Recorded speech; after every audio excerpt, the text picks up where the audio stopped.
heart posture vertical, or is your heart posture horizontal? Is your, or is it heart posture internal? Ooh, what does that mean? Is your heart posture seeking the face of Yahweh? Is your heart posture trying to impress the world? Or is your heart posture selfish? All right, where is your heart posture? Because depending on where your heart posture is, your heart posture will define your passions. Your heart posture will define your desires.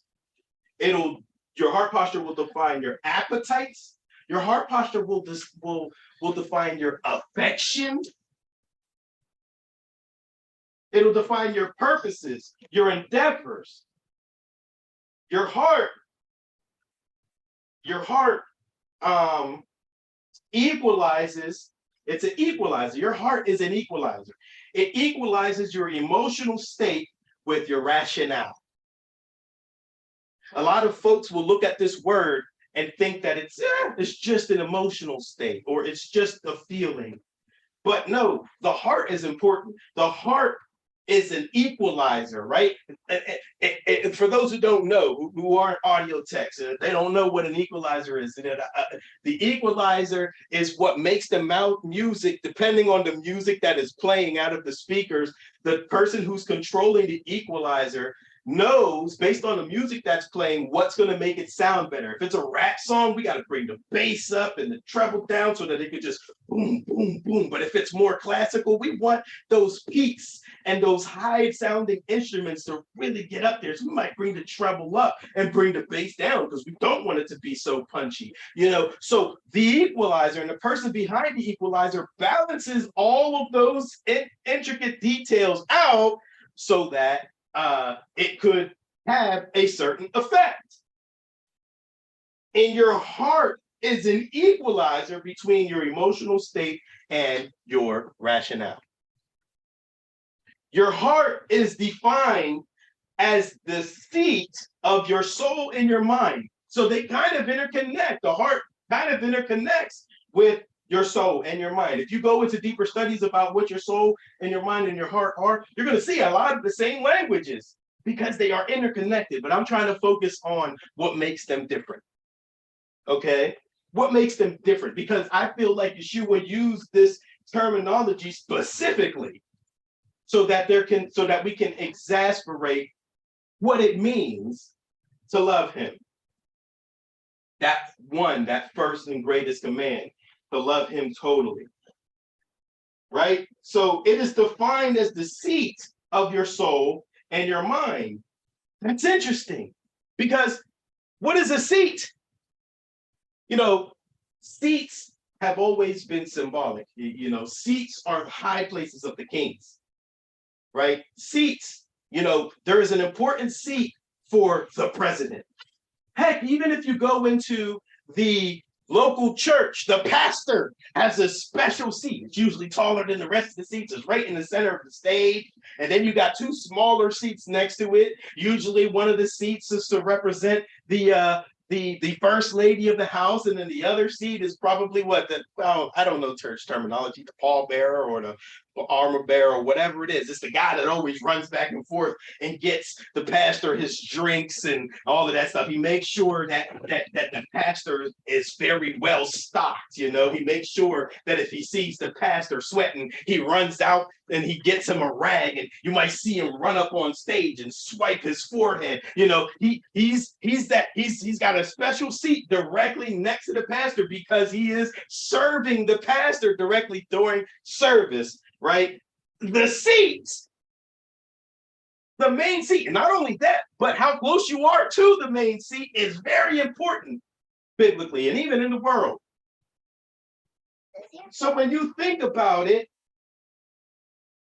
the seat, your heart being the seat of your soul and your mind, that means that your heart will dictate, because that's who sits on the high seat. But they have the power to dictate.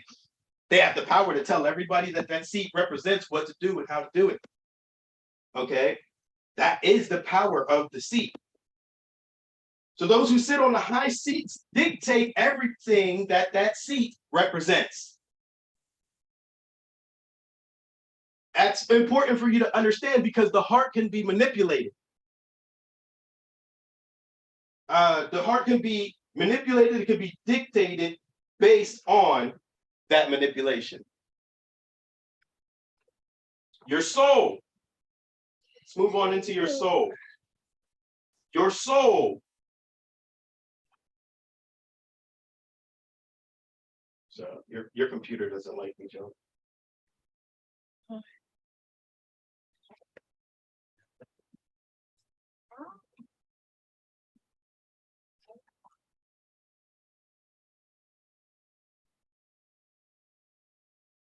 I'm sorry.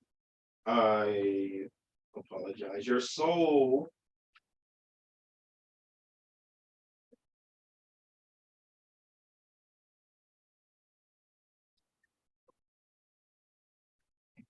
Okay, so your soul is both your physical life. Your soul is both your physical life and an essence of your human being that is both a part of, yet separate from your physical body. Why is that important? So there's certain there is certain verses, where literally that word soul is communicated in some parts of the Bible. The Greek word that this word is attached to is translated in the Bible sometimes as the word soul, but other times it's literally translated to the word life.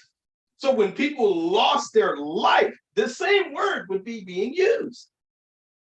Just because they passed away, just because they died in the physical earth, right? But at the same time, this thing called a soul is not a thing that can die. Did you know that?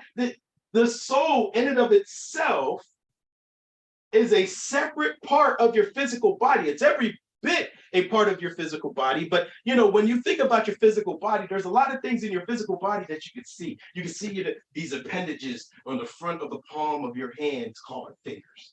You can see that. You can see your feet. You can see, you can look in the mirror and you can see your nose. Okay, you can see these body parts.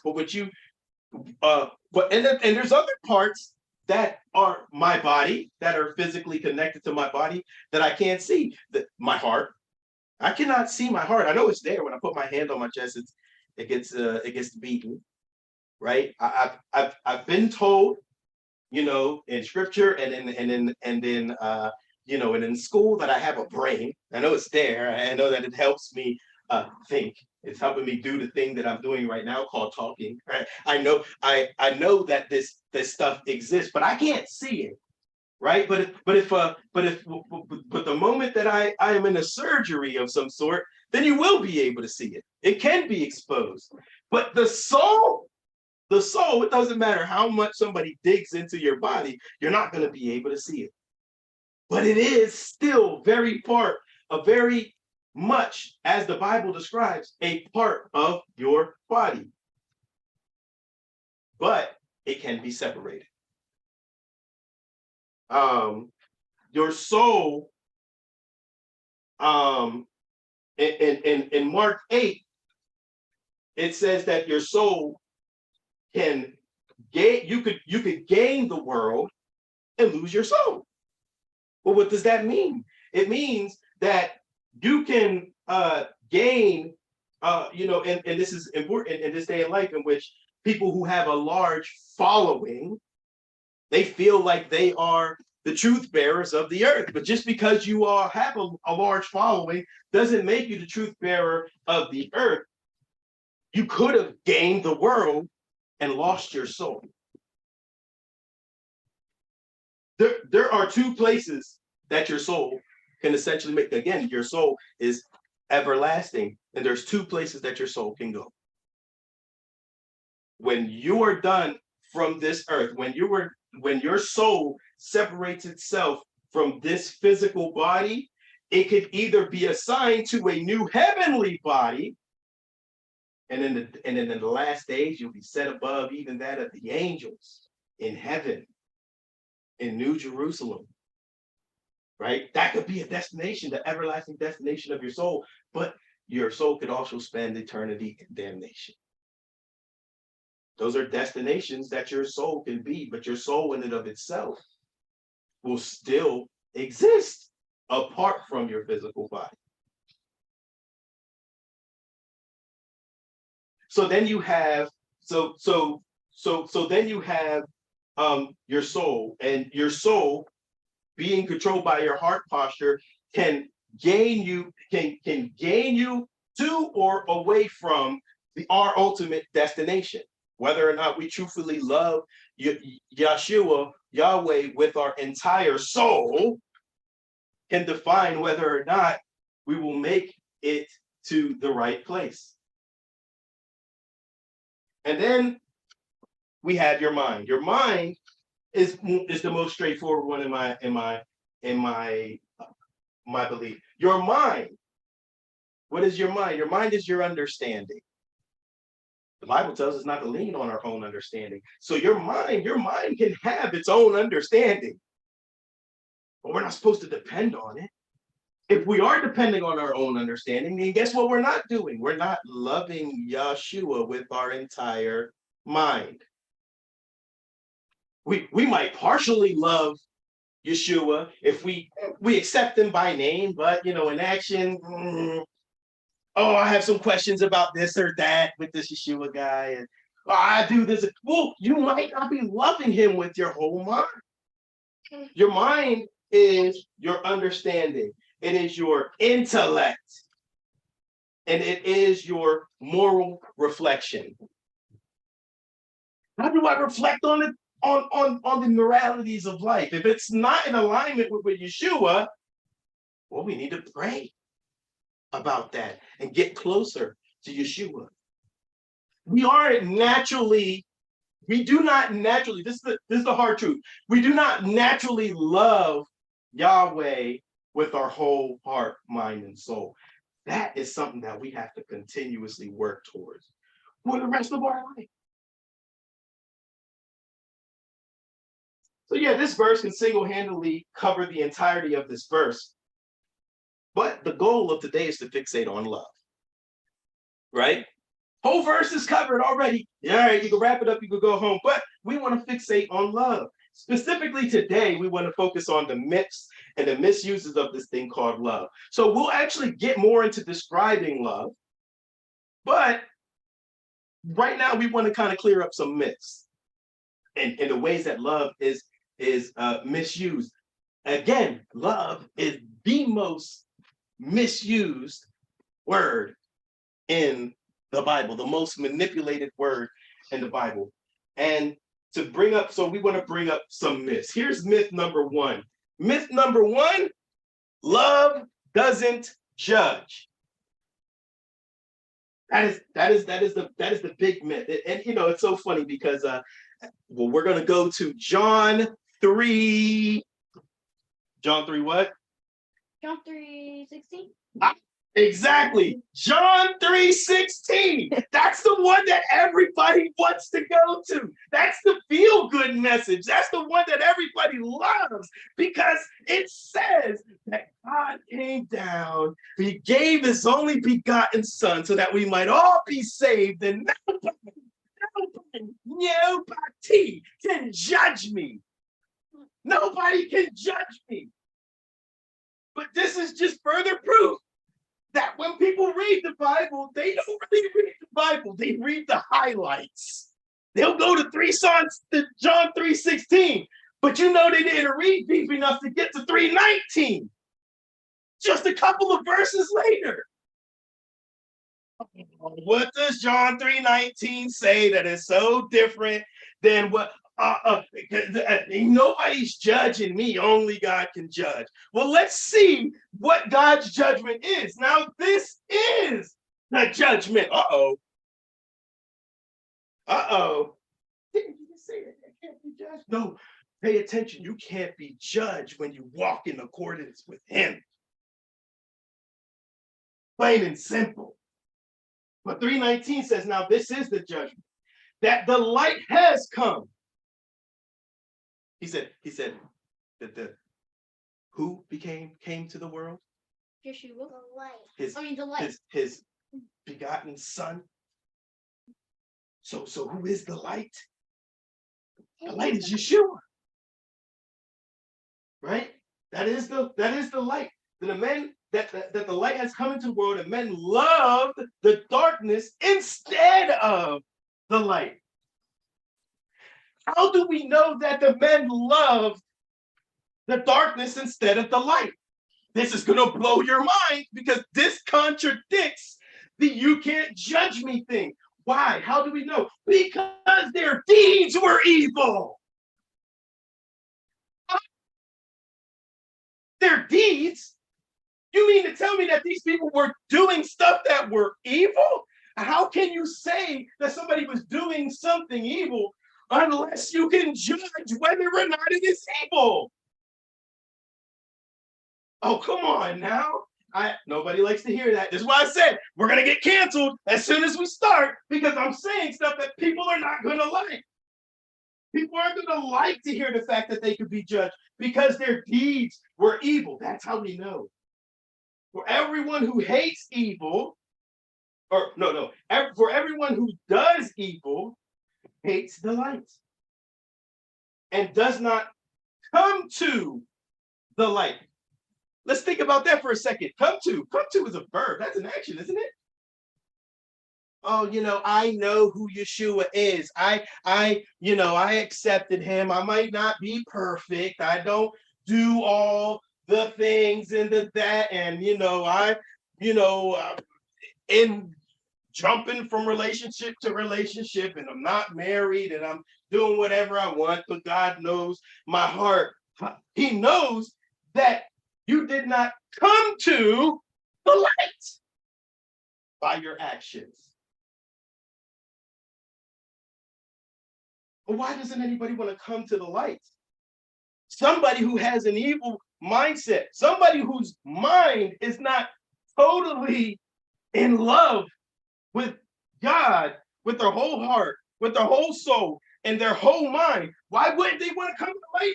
It says right here, so that their deeds will not be exposed. Exposed? Exposed to who? Well, exposed to everybody. Oh, everybody's going to know about this evil deed. I don't want it to be exposed. Why else does it want anybody exposed? They don't want to be exposed because they don't want to be told not to do the evil deed. There's a correction that comes with it. Uh-oh. They don't want to be told not to do the evil deed. Furthermore, they don't want to have to change the evil deed. It makes me feel good. That's why I keep on doing this horrific thing, this abomination. I like to, because it makes me feel good. Completely destroys the "you can't judge me" aspect, huh? All you got to do is read a couple verses later. But whoever practices the truth comes to the light. How do you come to the light? There goes that action word again. By coming to Yeshua, because the light is not a thing, it's a person, and his name is Yeshua. You come to Yeshua. How do you practice truth? How do you practice truth? Because that's what it says right there in the verse. It says that it may be known that his deed. Wait. It says, but whoever practices the truth. That's kind of strange. How do you practice the truth? The truth is just what the truth is. It's just words that come to a true statement. That's all it is. You can't do it. Yes, you can practice it. It says it in the verse that those who practice the truth comes to the light. How do you practice the truth? It's by not doing the evil deed. Oh, that's how you practice the truth. I done messed up already, didn't I? First myth, I done messed up already. Now we got to go on to the second myth. The second one is very similar to the first one, and it's love doesn't hurt feelings. Love doesn't hurt feelings. You know, a lot of times when you bring somebody to a point of correction, their feelings get hurt. And love, real love doesn't do that. But then we've got this verse in Hebrews chapter 12, verses 4 through 11. I want you to get too burdened by the idea of there being so many verses, because there's focus points, all right? But Hebrews 12, verses 4 through 11 said, in struggling against sin, you have not yet resisted to the point of bloodshed. Ouch, wait a minute, what?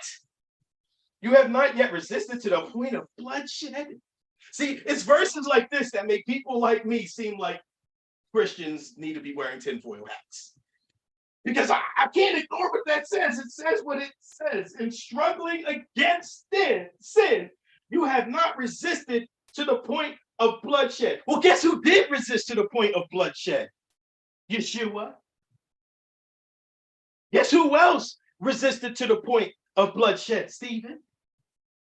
Guess who else resisted to the point of bloodshed? His disciples.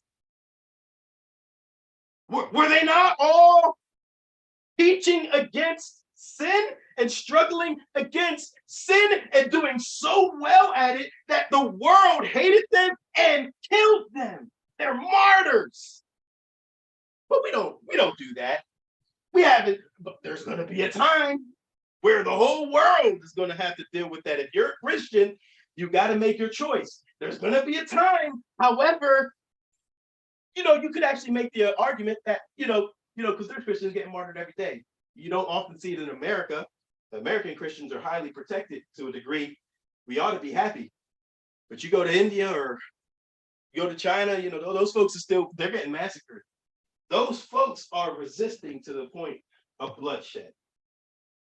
But it says right here, I'm going to move on because that isn't even the focus point. That just drew me crazy. I could not expand on that. Have you forgotten the warning addressed to you as sons?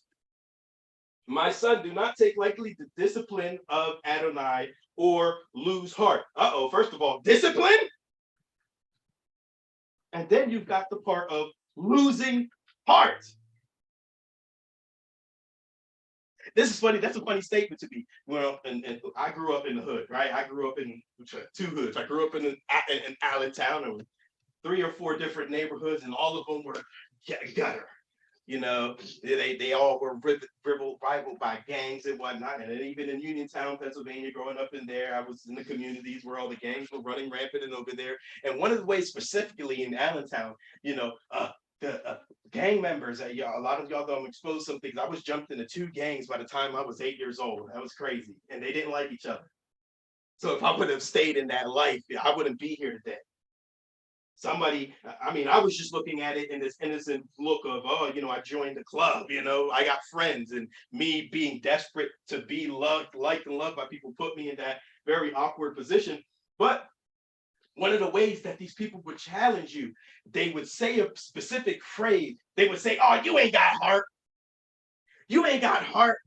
And what they was trying to say, they was chiding at you. They was trying to see if you would, that was code for, that they could punk you, that they would be able to take advantage of you in a fight, or that you wouldn't even protect yourself. You would fall feeble, cry in the corner if they were to come at you, that you would run. And if you ran, then you didn't have heart. You were a coward. Right? They're come at you. You ain't got heart. So I look at this verse, and with my hermeneutics and what I know in my history, I look at that part and I struggle. Right? I chuckle. I said struggle. I chuckle. My son, do not take lightly the discipline of Adonai or lose heart when you are corrected by him. You will be corrected by him. And oftentimes, he's not going to float down on a cloud. And I mean, it's amazing if he does. He's not going to float down on a cloud and look you in the face and say, do this differently. He might chide you through the Ruach HaKodesh, but he might send a servant. He might send me to correct you. He might send me to correct you. Because Adonai disciplines the one he loves and punishes every son he accepts. You see that word again? For it is for discipline that you endure. Pay attention to this. Why is it for discipline that you endure? If you're still being punished by Yeshua, what does the verse say? The verse says that he loves you. He loves you. You ought to be more cautious. You ought to be thinking differently about this if he's not disciplining you, if he's not punishing you, because now you have cause for concern. He might have turned his back on you. You might need to hit your knees and seek his face and say, Father Yahweh, punish me for the things that I've done. Because as long as he's doing that, then guess what? He still loves you. He hasn't turned his back. Why is he punishing you? Let's see why he punishes you. God is treating you as sons. For what son does a father not discipline? But if you are without discipline, something all come to share, then you are what? Illegitimate and not sons. You're illegitimate if you're not being punished by him for your evil. Listen, man. Besides, we are used to having human fathers as instructors, and we respected them. Shall we not much more be subject to the Father of spirits and live? Indeed, for a short time, they have disciplined us as seemed best to them, but he does so for our benefit. He, being Yeshua, does so for our benefit, so that we may share in his holiness. He disciplines you so that you can become what? Oh, we don't want to see ourselves as holy. We got praises from heaven. Oh, you better be careful. You got to be careful. Now, all disciplines, this is amazing. All disciplines seem painful at the moment, not joyful. All discipline. It hurts your feelings in the moment. It doesn't feel joyful. Isn't that what it says? But later, it yields the peaceful fruit of righteousness to those who have been trained by it. Seasoned parents know this too well, because seasoned parents, good seasoned parents, that they, as they're raising their children give them all kind of static as they're growing up. Mom, you're too strict. Dad, you didn't allow me to do this. I was bothered and I wanted to go there. I wanted to do this, but you didn't allow me. And you didn't allow me to experience the things that the rest of my friends were experiencing. Then guess what? They come to you when they're adult age and they thank you. What? All that static you gave me when you was a child? Every eye roll that I had to deal with, and now you're sitting here thanking me. Well, it says the same thing here, that Yahweh as our Father deals with the same thing with us every single day. We are that child. We are that teenager that's rolling our eyes, because when we're being disciplined by him, it doesn't feel good. We're mad, we're upset, and then we come to him later and say that it yielded the peaceful fruit of righteousness. Righteousness is not a fun word for people, because the word righteousness means that you have to walk in the conduct in which Yeshua would want you to walk. I'm telling you, there's going to be a problem. If this thing leaks out, people are going to be like, oh, this guy is preaching hatred. We shouldn't follow this guy, right? But we're going to keep on going. We're going to move on into myth number 3. Can you pull that one up? Because I'm not. Oh, yes, this is the big one. Love accepts you as you are. Love accepts you as you are. And to this point, we're going to go to 1 John chapter 2, verse 15 through 17. And it says, Do not love the world or the things of the world. Uh-oh. If anyone loves the world, guess what? The love of the Father is not in him. For everything in the world, pay attention to what everything in the world is, right? Because there's certain symbols, what do we call that? Punctuation. Punctuation is important. For everything in the world, right? There's a punctuation where it says for everything in the world, and then there's a punctuation, and this is telling you, well, what describe what is of the world. So everything that is being said here is of the world. Okay, everything of the world. What is that? The desire of the flesh, the desire of the eyes, and the boasting of love. All of that is of the world. It's not of Yahweh, it's of the world. It is not from the Father, but from the world. The world is passing away with its desire, but the one who does the will of God abides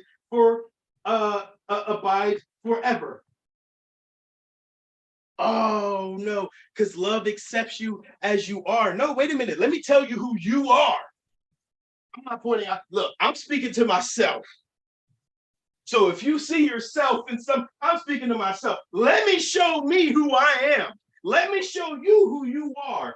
First of all, you are the desires of your flesh. That is who you are naturally. What does that mean? Galatians 5 gives a very exhaustive look as to what the works of the flesh are. You'll be able to get a really good look as to what it looks like when you are desiring the flesh, whenever you see these patterns in your life. The flesh, it wants what it wants. That's the truth of the matter. The flesh wants what it wants. The flesh wants sex. Okay? It doesn't matter if it's righteous. It's fornication. The flesh wants sex. It wants drugs. The drugs make me feel good. I want it. The flesh, the flesh wants to divide. It wants the division. Why does it want to divide? Because it wants to feel special. So that's why the flesh wants to divide. The flesh wants you to be angry. The flesh wants to be angry. Why? Because it didn't like the flesh didn't like what he said and how he said it. He didn't like it. Now I'm mad. That's what the flesh is. The flesh wants to live in the antithesis of righteousness. It wants to live unrighteously. That's what the flesh wants. Now let's go with the eyes. Now the eyes, they represent lust. A lot of times, lust, you only think about lust and when it comes to fornication. But yeah, and that is true, right? I like her. Her walk past me. I like that. I like what she looks like. I like what he looks like. He looked good. I'll do anything for that car. I'll do anything for that house. I'll do anything to look how they look and live how they live. It's in your eyes. It is internal. It's things that's positive that you look at it and you see it, and I want that. That's what I want. And then once you've gotten all those things, once you've gotten to the point where you've conquered every man or woman who walks before you, when you've gotten a nice house, now I'm boasting about it. Now I'm bragging. Folks, all of that is of the world. That's just the truth of it. It is of the world. It is not from the Father, but from the world. Okay? So when you look at this in true perspective, myth number 3, love accepts you as you are. No, if you truthfully love Yahweh with all your heart, your mind, and your soul, you won't even love who you are. The truth. You will not know who you are. You will start to see yourself the way that you should. Oh man, I've been through this process so many times, even up until recently. You'll start to see Yeshua sees you. You'll start to see how dirty and unworthy you are, and you'll change. so that you could be of the conduct of Yeshua. That's a hard one. Myth number 3. Nobody wants to feel like, no, nobody wants to feel that.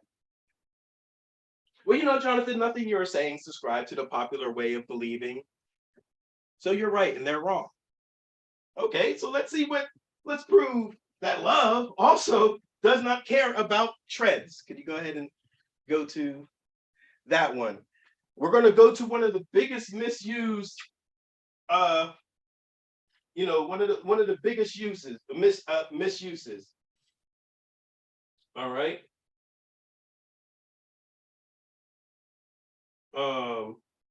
It says right here in John chapter 12, verses 42 through 44. It says that Isaiah said these things because he saw his glory and spoke of him, right? Isaiah, he physically seen Yahweh.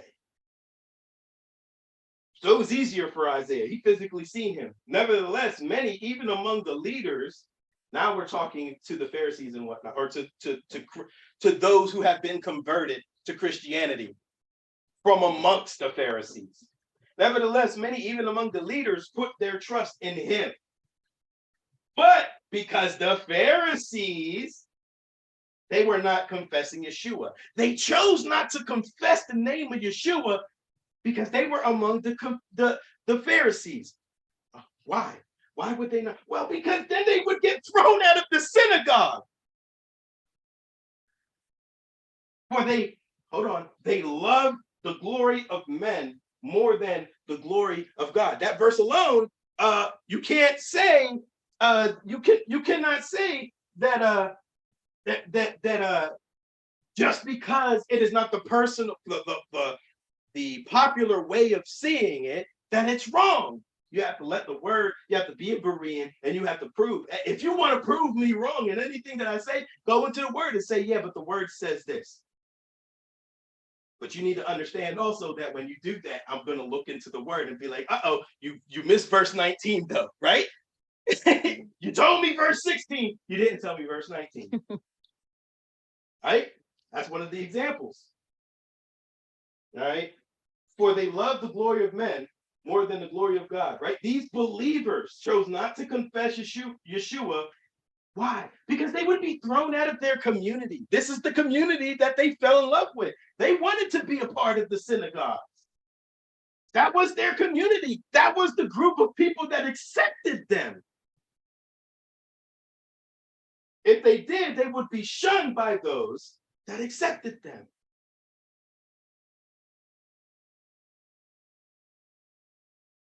You still have to recognize, you still have to call on Yeshua, you still have to claim Yeshua. So you're playing with fire, even if you're a technical believer. I believe the gospel. I believe that this is real. I exist. I believe in all of these things. But if you're a technical believer, but your love of popularity over truth keeps you from living for Yeshua, you're playing with fire. But at the end of the day, Jesus loves you and has provided you with everything that you need to live a life that will ultimately lead you to him. How do I know that? I know that because of Ephesians chapter 5, verses 25 through 33. Now, a lot of people will use this verse when it comes to marriage counseling. But I want you to look at the different aspects of this, right? I don't want you to ignore, look at the verse, but you'll see very quickly why people use it for marriage counseling. But I want you to see the other part, because there's a very important husband and wife in here that is used as the example, right? Husbands, love your wives just as Christ also loved the church. There's the dynamic right there. Who is the husband? Christ. Who is the church?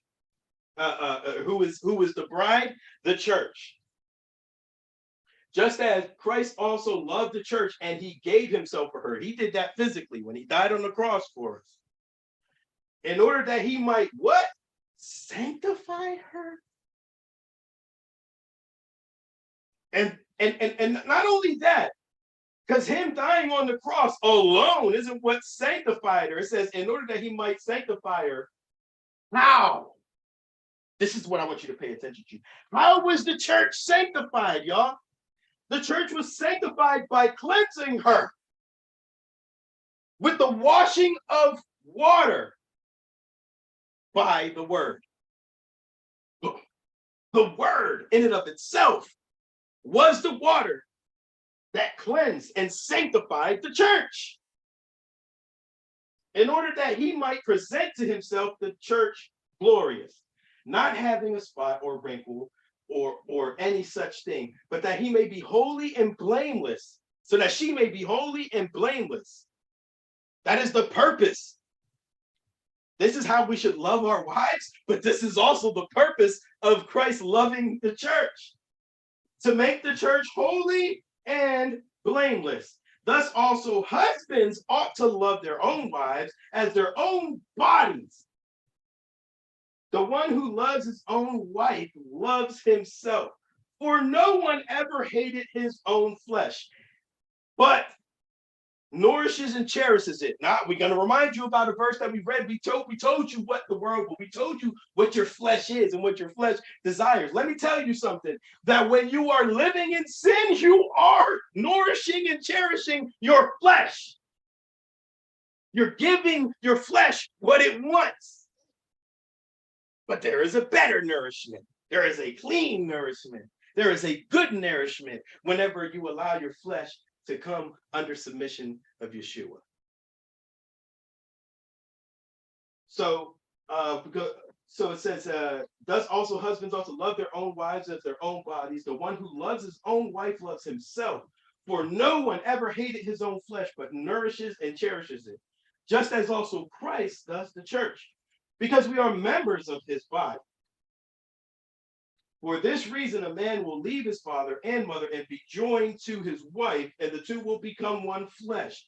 Pay attention. Now, this mystery is great, but I am speaking with the reference to Christ and the church. Folks, the church becomes one in marriage with Yeshua. Uh-oh. Only you also, each one of you, must love his own wife as himself, and the wife must respect their husband. Now, in case you don't know, who's the church? You are. You are a member of the body. You aren't the whole church, but you are a member. You might be the thumb, but the thumb is the member of a whole body. Hey, if you look at my thumb is kind of broken into 3 parts, right? You see those lines? You might not be the whole thumb. You might just be the little centerpiece that the thumb folds over under. That is also a separate member, right? That you might be that piece of the body, but you have a purpose. If that little piece in my thumb was missing, my thumb wouldn't operate the right way. I wouldn't be able to do things that normal people could do. You are a member of the body. So when Christ marries the church, he is essentially married to you. We know that because we are under his new covenant.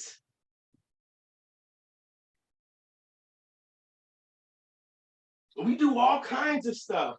We use all kinds of products so that we can appear beautiful and be free of blemishes, right?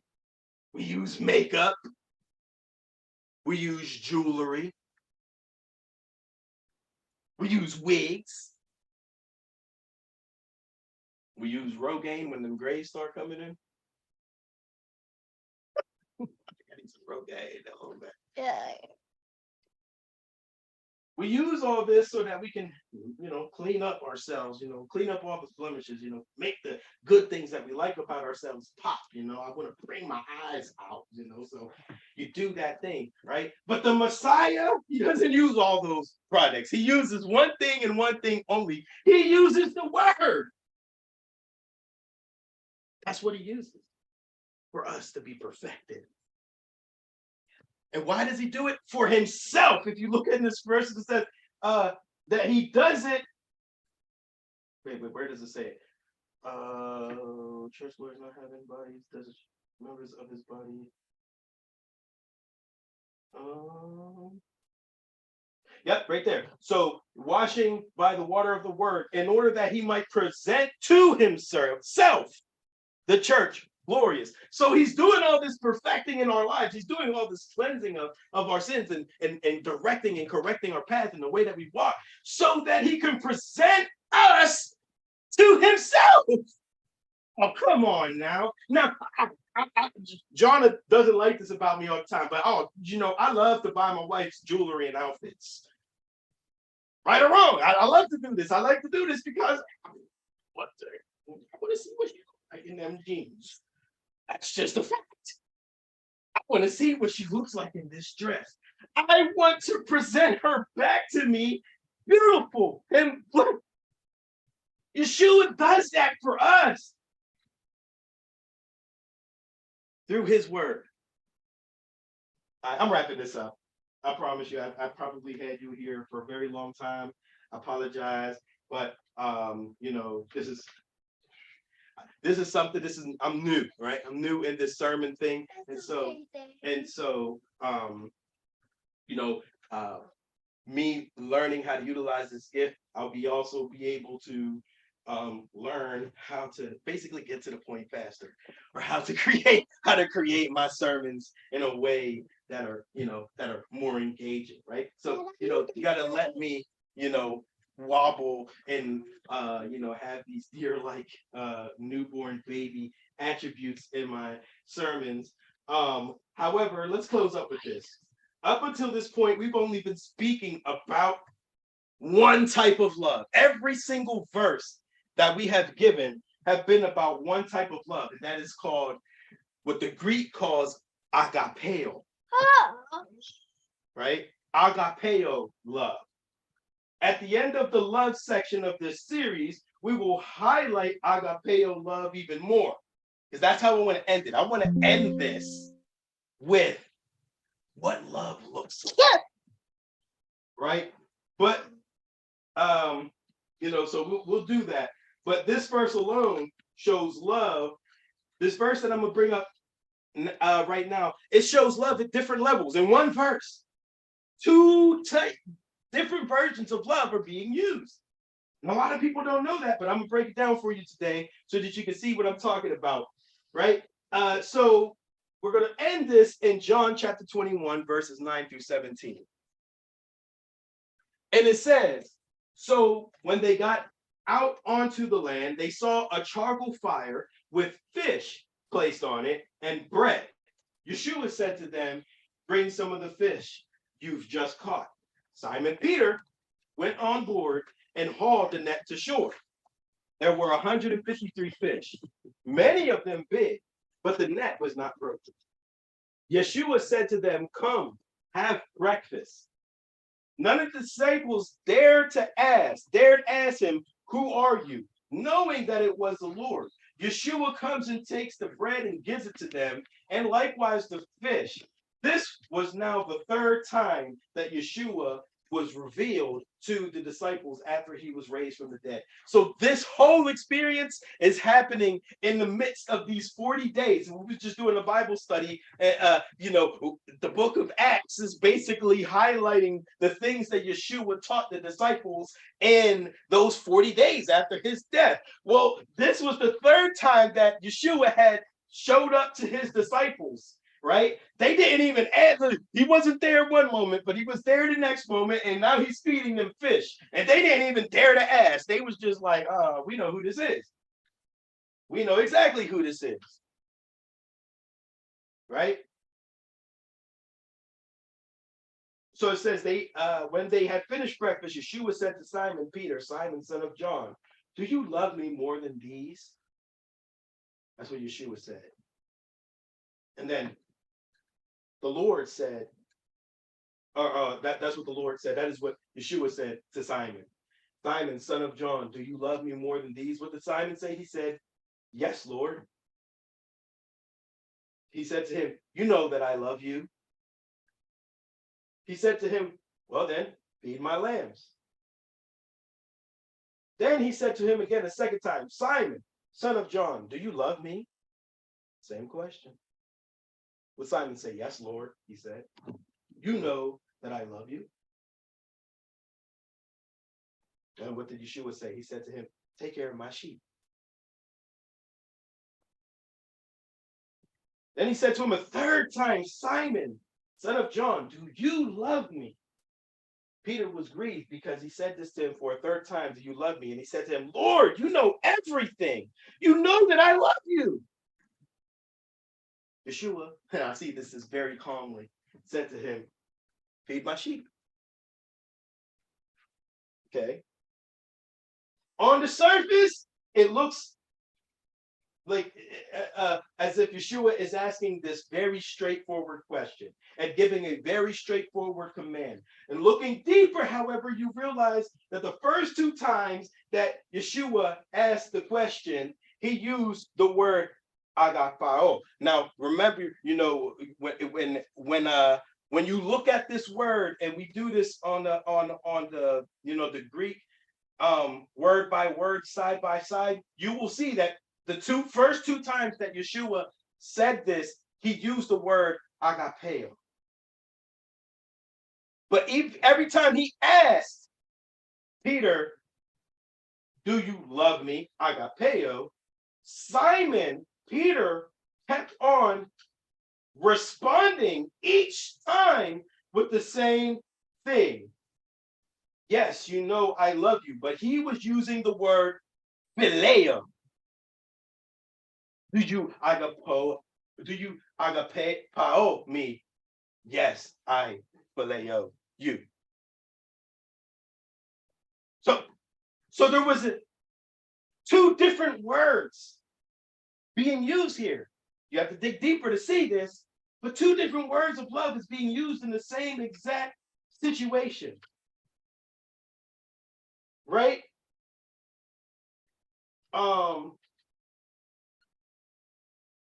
Which proves that there are levels of love.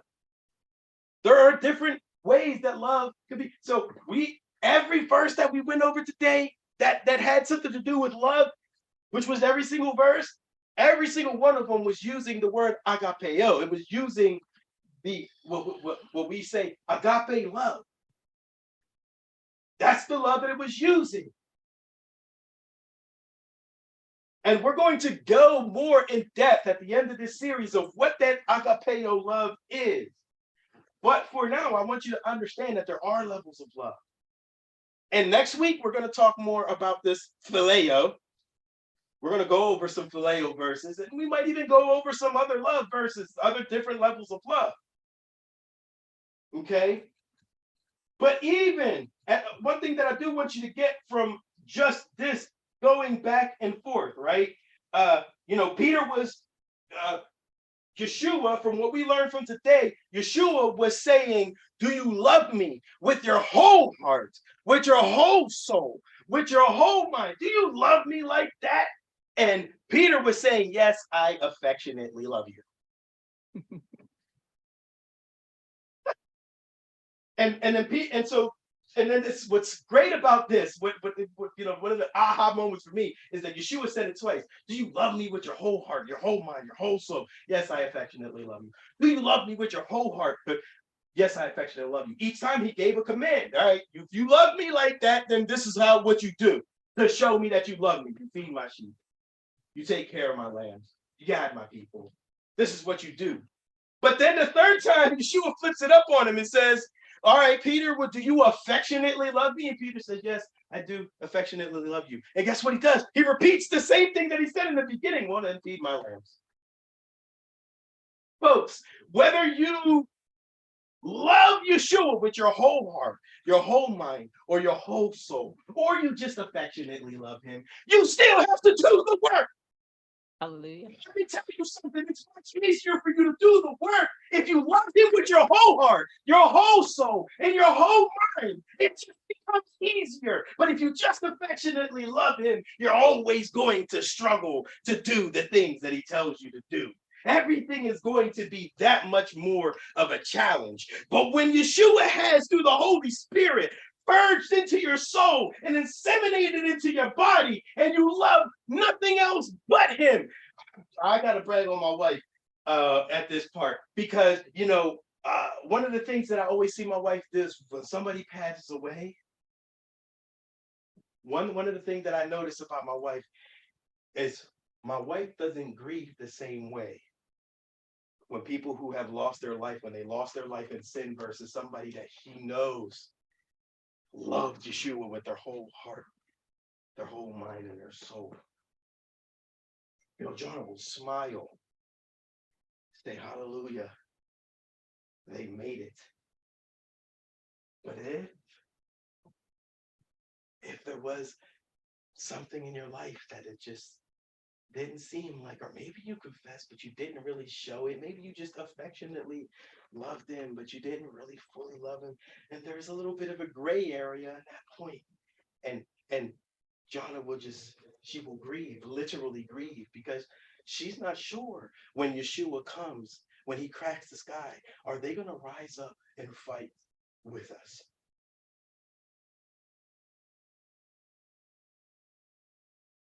Jonah has come to a place where she loved Yeshua with her whole heart, her whole mind, and her whole soul. And she will drive herself crazy trying to get to the bottom of something because she wants to continually perfect her love of Yeshua with her whole heart, her whole soul, her whole mind. Her entire thought process is geared towards Yeshua.